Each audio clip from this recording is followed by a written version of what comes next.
when someone asks you what is love itself, what is it? How do you explain that? Yeah, I really get that a lot. And I generally start out by saying, I think I'll start out by saying love is a lot of different things to a lot of different people. No question about that. But I study, the brain circuitry of it and why it evolved and where we're headed today. So basically, I think we've evolved three distinctly different brain systems for mating and reproduction. As I mentioned, sex drive gets you out there looking for a whole range of people. Focus your mating energy on just one at a time. And that third brain system of attachment enables you to stick with this person at least long enough to raise your children as a team. And then I look at the person who's asking and I say, I'm assuming that you're asking about romantic love rather than the sex drive or attachment. And they immediately say, yes, that's what they're talking about, is romantic love rather than the love of a friend, the love of God, the love of poetry, et cetera, romantic love. So then I say, well, I've written a lot of books on it.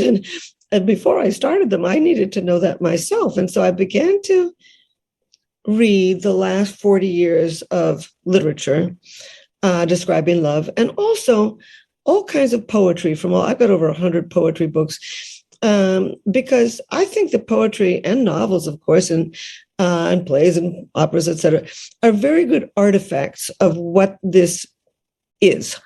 And it's easy to read poetry because it's short. But anyway, from that, I was able to collect a host of traits that are regularly associated with romantic love.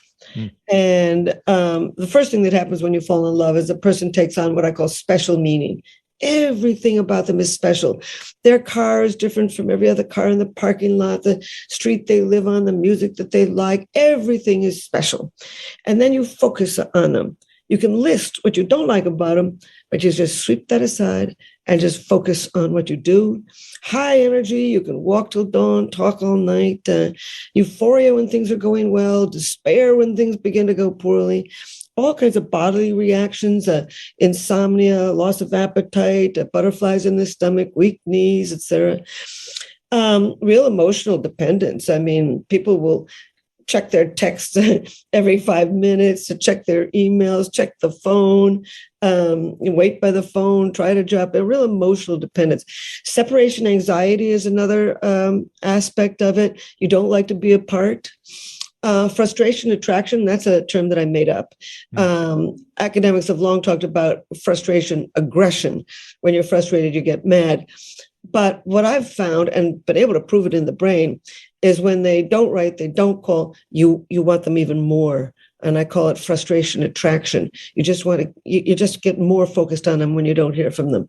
Real sexual desire, possessiveness, jealousy.